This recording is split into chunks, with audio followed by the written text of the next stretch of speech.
সুপ্রভাত। রোজকার মতন আজকেও এসেছি নিসর্গের মধ্যে, নেচারের কাছে কিছু ইতিবাচক বিচারের খোঁজে। প্রশ্নটা ছিল নেচারের কাছে যে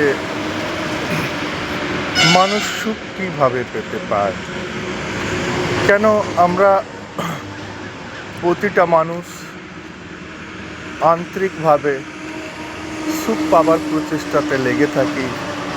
আমরা যাই করি না কেন, তার পিছনে যেই চেষ্টাই করি না কেন, তার পিছনে একটাই মনোভাবনা থাকে যে যেন আমরা সুখে থাকতে পারি। প্রকৃতি উত্তর দিলেন যে না, সুখ কিছু বাইরে থেকে পাওয়ার জিনিস নয়। এটা ভুল ধারণা, যেটা প্রায় মানুষের অবধারণা আছে যে সুখ আমাদের সম্পত্তির উপরে নির্ভর করে, বা আমরা কি কিনে নিতে পেরেছি, ছিনিয়ে নিতে পেরেছি, জোগাড় করে নিতে পেরেছি, এর উপরে নির্ভর করে। না, সুখ বাইরের পাওয়ার জিনিস নয়।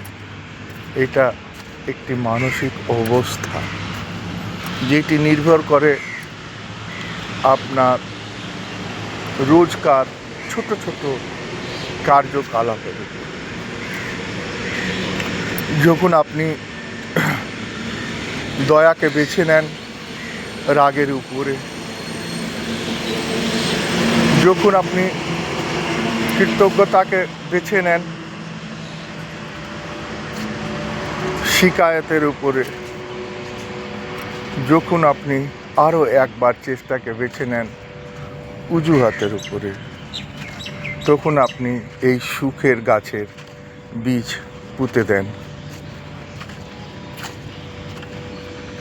সময় সাপেক্ষ আপনার ধৈর্য আর বিশ্বাস একদিন ওই গাছে সুখের ফুল ফুটিয়ে দেন।